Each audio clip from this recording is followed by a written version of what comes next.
Very good morning to every one. இந்த செஷனுக்கு நீங்க join பண்ணதுக்கு ரொம்ப ரொம்ப தேங்க்ஸ்.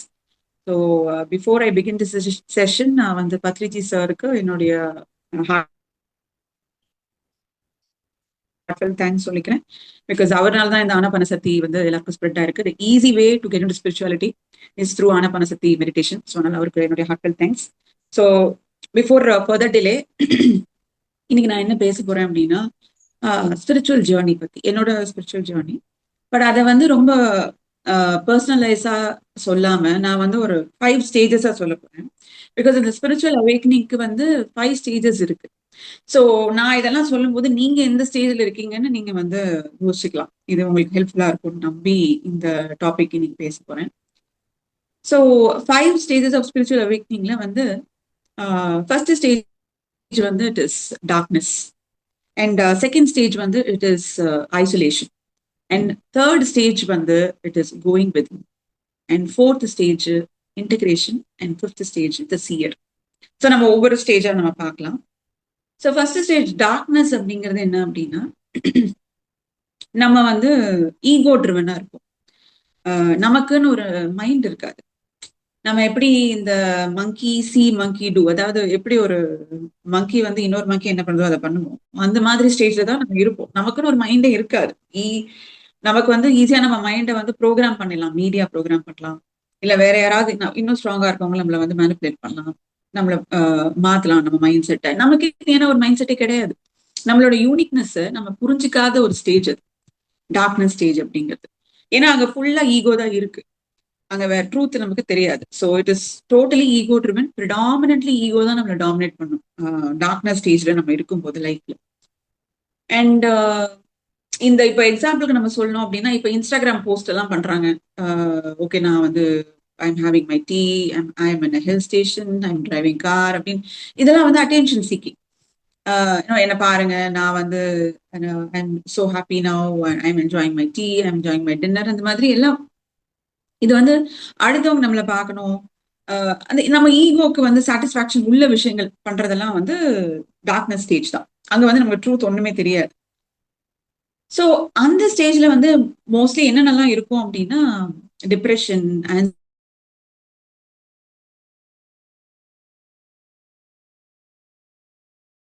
ஆன்சைட்டி, ஸ்ட்ரெஸ், இதெல்லாம் வந்து அந்த ஸ்டேஜ்ல இருக்கும். நம்ம இதெல்லாம் கடந்துதான் வந்து அதெல்லாம் என்ன நமக்கு தெரியாது. நம்ம எல்லாம் ஈகோ ரிலேட்டடா யோசிச்சு நமக்கு ஹேண்டில் பண்ண தெரியாது. ஏன்னா நம்ம அடுத்தவங்களை தான் பிளேம் பண்ணுவோம் அந்த ஸ்டேஜ்ல. நம்ம என்ன பண்ணுவோம், அண்ட் நமக்குள்ள இருக்க இன்டர் கனெக்டட்னஸ் நமக்கு தெரியாது. ஸோ அடுத்தவங்களை நம்ம பிளேம் பண்ணுவோம். So that is darkness stage. So இந்த ஸ்டேஜை வந்து ஸ்பிரிச்சுவாலிட்டி என்ன சொல்லுதுன்னா ஸ்லீப்பிங் ஸ்டேஜ்னு சொல்றாங்க.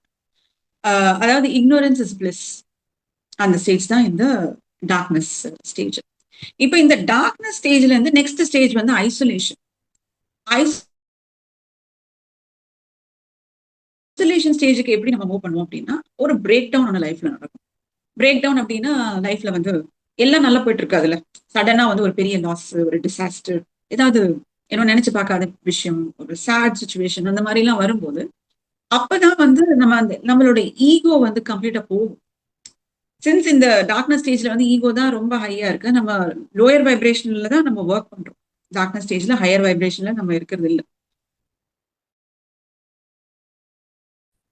ஸோ அப்ப என்ன ஆகுது, அந்த ஈகோ வந்து கம்ப்ளீட்டா போகும்போதுதான் நம்ம we move to the next stage which is isolation.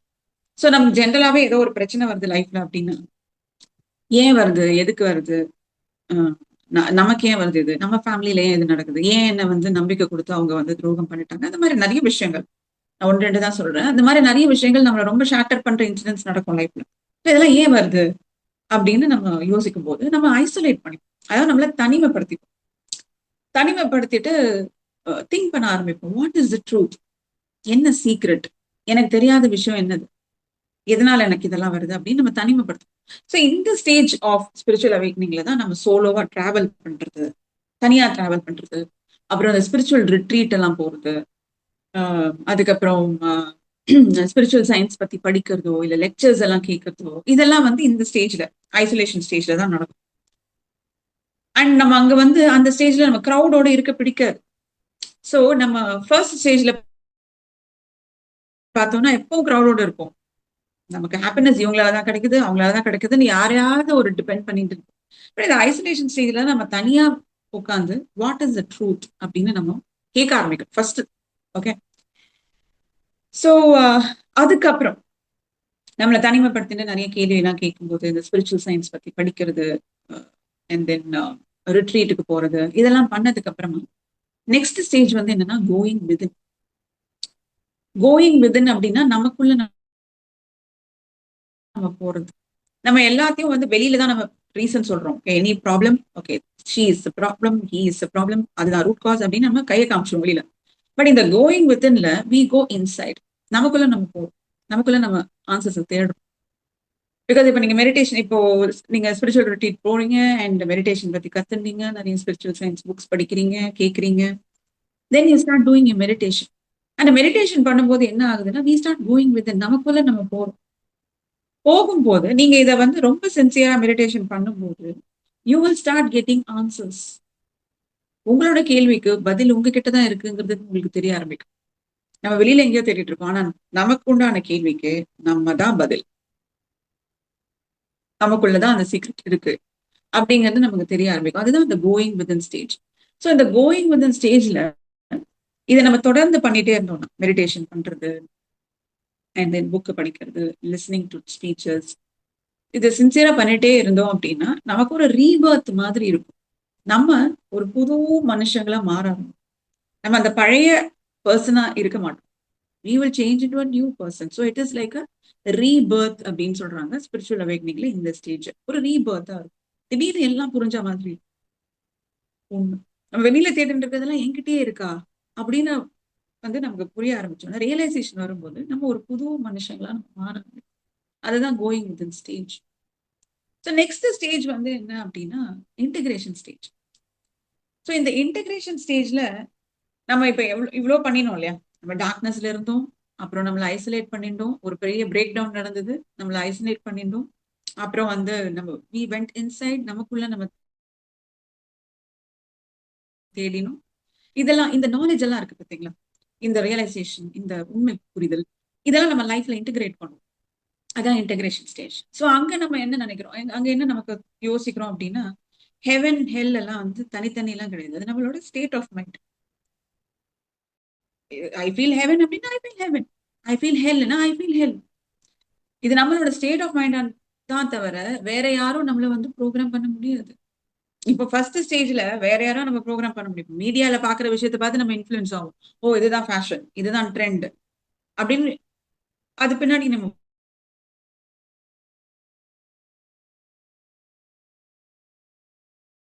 போவோம். ஆனா இந்த ஸ்டேஜ்ல கோயிங் வித் ஸ்டேஜ்லயோ யூனிக்னஸ் நம்ம புரிஞ்சுக்க ஆரம்பிச்சோம். Everybody is born with perfections and imperfections. எல்லாரும் பெர்ஃபெக்டா எல்லா விஷயத்திலும் இருக்க முடியாது. There will be imperfections. அது இருக்கிறதுனாலதான் அதுல லெசன் கத்துக்கணுங்கிறதுக்காக தான் நம்ம பிறந்தே இருக்கோம். ஸோ அந்த இம்பர்ஃபெக்ஷன்ஸை நம்ம அக்செப்ட் பண்ண ஆரம்பிக்கும். Well I will accept my self as I am. அந்த மாதிரி யாரெல்லாம் அந்த ஸ்பிரிச்சுவாலிட்டியில இருக்காங்களோ இந்த ஸ்டேஜ்ல அவங்களோட இம்பர்ஃபெக்ஷன்ஸ் ஓட அவங்க அக்செப்ட் பண்ண ஆரம்பிப்பாங்க. அது பெரிய விஷயம். ஏன்னா நம்மளை அக்செப்ட் பண்ணிட்டோம் அப்படின்னா மத்தவங்க நம்மள ஈஸியா அக்செப்ட் பண்ணிடுவாங்க. நம்மளை அக்செப்ட் பண்ணல அப்படின்னா நம்ம வந்து வேற யார்கிட்ட இருந்தோ ஒரு ரெகக்னிஷன் தேடிட்டு இருப்போம், வேலிடேஷன் தேடுறோம். நீ என்னை அக்செப்ட் பண்ண, ஓ உனக்கு என்ன பிடிக்கணும், நீ என் கூட இருக்கணும். இந்த மாதிரி நம்ம வேலிடேஷனோ அப்ரூவலோ வெளியில் தேடுறதுக்கு பதிலா நம்மளோட இம்பர்ஃபெக்ஷன்ஸோட நம்ம அக்செப்ட் பண்ணிட்டோம்னா இதை விட ஒரு பிரேக் த்ரூ லைஃப்ல எதுவுமே கிடையாது. அதுதான் அந்த stage of spiritual awakening, integration. And அடுத்த stage which is the powerful stage, last stage வந்து என்ன அப்படின்னா த சீயர் அப்படின்னு சொல்றாங்க. சீயர் அப்படின்னா நமக்கு மெடிடேஷன் நம்ம நிறைய பண்றோம் அப்படிங்கிறதுனால நம்ம இந்த தேர்ட் ஐ ஆக்டிவேஷன் நடக்க ஆரம்பிக்கிற ஸ்டேஜ் தான் சீயர் ஸ்டேஜ். ஸோ இந்த ஸ்டேஜ்ல நமக்கு நேக்கட் ஐஸ்ல தெரியாததெல்லாம் தெரியும். அண்ட் தென் நமக்கு நார்மல் இயர்ஸ்ல கேட்க முடியாததெல்லாம் கேட்கும், சில சத்தங்கள். அண்ட் நார்மலா நம்ம உணர முடியாத விஷயங்கள் உணர முடியும். இந்த மாதிரி we will see the future. அதுதான் அந்த சியர் ஸ்டேஜ். நமக்கு தெரியும் என்ன நடக்குதுன்னு, அந்த அவேர்னஸ் ரொம்ப இன்க்ரீஸ் ஆயிருக்கும். அண்ட் நமக்கு எல்லா விஷயமும் தெரியும். அண்ட் நம்ம தான் இப்போ நீங்க கோயிங் வித்தின் போனதுக்கு அப்புறமா உங்ககிட்ட ஆன்சர்ஸ் எல்லாம் நீங்க கண்டுபிடிச்சதுக்கு அப்புறமா யூ கிரியேட் யுவர் ரியாலிட்டிங்கிறது உங்களுக்கு தெரிய ஆரம்பிச்சிடும். நம்ம தான் நம்ம லைஃபை வந்து டிசைன் பண்றோம். அந்த அவேர்னஸ் இருந்ததுன்னா you create your reality. So நம்ம எல்லாராலையும் அதை பண்ண முடியும் அப்படிங்கிற ஸ்டேஜ் அந்த கோயிங் வித். ஸோ அந்த இன்டகிரேஷன் இது ரெண்டும். ஸோ சியர்ல வந்து என்ன அப்படின்னா நம்ம என்லைட்டன் ஆயிடும். ஏன்னா பவர்ஃபுல் ஸ்டேஜ் தேர்ட் ஐ வந்து ஆக்டிவேட் ஆயிடும். நமக்கு எல்லா விஷயமும் தெரிய ஆரம்பிக்கும். அவேர்னஸ் ஸ்பீக்ல இருக்கும். அண்ட் நம்ம என்லைட்டன் ஆயிடுவோம். ஸோ நம்ம என்லைட்டன் ஆயிட்டோம்னா என்ன ஆகும்? யாரெல்லாம் நம்ம கிட்ட வராங்களோ, நம்ம கிட்ட வந்து அட்வைஸ் கேட்கறாங்களோ, கவுன்சிலிங் கேட்கறாங்களோ, அவங்களும் என்லைட்டன் ஆயிடுவாங்க. we will be able to help other people also. முதல்ல நமக்கு ஹெல்ப் பண்ணிக்கணும். நம்மள நம்ம அக்செப்ட் பண்ணிக்கணும். அதுக்கப்புறமா யார் நம்ம கிட்ட வராங்களோ அவங்களுக்கு நம்ம ஹெல்ப் பண்ண முடியும், அவங்கள நம்ம என்லைட்டன் பண்ண முடியும். இதுதான் அந்த லாஜிக். ஸோ அந்த சியர் ஸ்டேஜ்ல இதுதான் நடக்குது. ஸோ அந்த இக்னரன்ஸ் இஸ் பிளிஸ் நான் ஃபர்ஸ்ட் ஸ்டேஜ்ல சொன்னேன். டார்க்னஸ்ல எதுவுமே தெரியாது. This no knowledge about truth. This only knowledge about ego. I me myself. நான் தான் இருக்கிற ஸ்டேஜ் தான் டார்க்னஸ். ஸோ நம்ம அந்த லாஸ்ட் ஸ்டேஜ் சியர்ல என்ன ஆகுது அப்படின்னா அந்த மாஸ்க் கீழே விழுந்துடும். நீங்க இன்டெகிரேட் பண்ண ஆரம்பிக்கிறீங்களா, ஹெல் ஹெவன் இதெல்லாம் வேற வேற கிடையாது, ஸ்டேட் ஆஃப் மைண்ட் தான் அப்படின்னு, அப்பவே வந்து உங்களோட மாஸ்க் கீழே விழுந்துடும். நீங்க ஒரு நியூ பர்சனா மாறுவீங்க. உங்களோட பழைய மாஸ்க், ஓகே நான் இப்படிதான் பேசணும், இப்படி நடந்துக்கணும், இப்படி இருக்கணும், அதெல்லாம் போயிடும். உங்களோட ரியல் குவாலிட்டிஸ், உங்க ரியல் பர்சனாலிட்டி உள்ள அதோட நீங்க கனெக்ட் ஆவீங்க. அதுதான் அந்த பவர்ஃபுல் ஸ்டேஜ்க்கு முன்னாடி ஆன உடனே யூ கெட் என்லைட்டட். அப்புறம் நீங்க யார் உங்ககிட்ட வந்தாலும் அவங்கள உங்களால என்லைட்டன் பண்ண முடியும். அந்த பவர் உங்களுக்கு வந்து பிகாஸ் உங்களுக்கு தேர்ட் ஆக்டிவேட் ஆயிடுது, அவேர்னஸ் ஸ்பீக்ல இருக்கு, உங்களுக்கு ட்ரூத் தெரியும், உங்களுக்கு எல்லா ஆன்சர்ஸும் உங்ககிட்டயே இருக்கு. ஸோ இதுதான் அந்த லாஸ்ட் பவர்ஃபுல் ஸ்டேஜ். அண்ட் இவங்க இதுல இன்னொன்னு என்ன முக்கியமா நான் சொல்லணும்னு நினைக்கிறேன்னா, நம்ம லைஃப் டாமினேட் பண்ற 2 இம்பார்ட்டன்ட் இமோஷன்ஸ் என்ன அப்படின்னா லவ், இன்னொன்னு ஃபியர். இந்த 2 இமோஷன் தான் வந்து நம்ம லைஃப் டாமினேட் பண்ணும். ஸோ நம்ம எப்பவுமே எவ்ரி டே நம்ம எழுந்துக்கும் போது you should choose love over fear. ஏன்னா ஃபியர் உங்களுக்கு இருக்கு அப்படின்னா நம்ம நல்லா பண்ணக்கூடிய விஷயத்த கூட பண்ண மாட்டோம். But you choose love everyday. Everyday meditate பண்ணுங்க, சூஸ் லவ். ஏன்னா be in that love energy. அந்த லவ் எனர்ஜியில நீங்க இருக்கும்போது அந்த நாள் பூரா அது வந்து ரிஃப்ளெக்ட் ஆகும். உங்க ரியாலிட்டியை கிரியேட் பண்றதுக்கு அது ரொம்ப யூஸ்ஃபுல்லா இருக்கும். உங்களுக்கு என்ன வேணுமோ லைஃப்ல அதை கன்ஸ்ட்ரக்ட் பண்ணிக்கிறதுக்கு, மேனிஃபெஸ்ட் பண்ணிக்கிறதுக்கு நீங்க லவ் எனர்ஜியில இருக்கும்போது ரொம்ப யூஸ்ஃபுல்லா இருக்கும். So choose love every day. நீங்க காலையில I'm going to choose love today. நான் வந்து லவ் சூஸ் பண்றது போல லவ்வாவே நான் இருக்கணும். நான் அந்த ஃப்ரீக்வன்சிலே இருக்க ஆரம்பிச்சிட்டேன் அப்படின்னா நான் நினைச்சதெல்லாம் என்னால ஈஸியா வந்து அட்டைன் பண்ண முடியும். பிகாஸ் அங்க ஈகோ இல்லை, அங்க எந்த நெகட்டிவ் வைப்ரேஷன்ஸ் வரும். there's no ego, fear, jealousy எதுவுமே கிடையாது. அங்க ஒன்லி லவ் தான் இருக்கு. Love. So love your self, be kind your self. அந்த லவ் எனர்ஜியோட நீங்க இருங்க. அப்போ ஆப்வியஸ்லி வந்து யார் வந்தாலும் உங்ககிட்ட வந்து பேசினாலும் எந்த ஒரு உங்களுக்கு எதையுமே நீங்க ஜட்ஜ் பண்ண மாட்டீங்க. The day will be wonderful. So நீங்க ஆல்வேஸ் சூஸ் லவ் எவ்ரிடே. அதை கண்டினியூஸா பண்ணுங்க. உங்க அவேர்னஸ் இன்க்ரீஸ் பண்ணிட்டே இருங்க through meditation and spiritual science learning. அதை நீங்க பீக்ல வச்சுட்டே இருக்கும்போது எந்த ஒரு தவறும் லைஃப்ல நடக்காது. அதுவே உங்களுக்கு ஒரு கேட்டலிஸ்டா இருக்கும் to move forward and achieve your dreams. இப்படிதான் வந்து என்னோட ஜேர்னி வந்து பெட்டர் ஆயிட்டே இருந்தது ஒரு ஒரு நாள். இப்ப நான் வந்து இப்ப லுக் பேக், அந்த பர்சன் வேற, நான் வேற. இப்போ அது ஏன் அப்படின்னா கன்சிஸ்டன்டா நம்ம ஒரு விஷயத்த பண்றது. ஸோ கன்சிஸ்டன்டா மெடிடேஷன் அண்ட் லவ் எனர்ஜியில இருக்கிறது, யாரையும் ஜட்ஜ் பண்ணாம செல்ஃப் லவ் நல்லா பண்றது அண்ட் லவ் எனர்ஜி இருக்கிறது, யாரையும் பிளேம் பண்ணாம ஈகோ பேஸ்டா எதுவுமே பண்ணாதீங்க.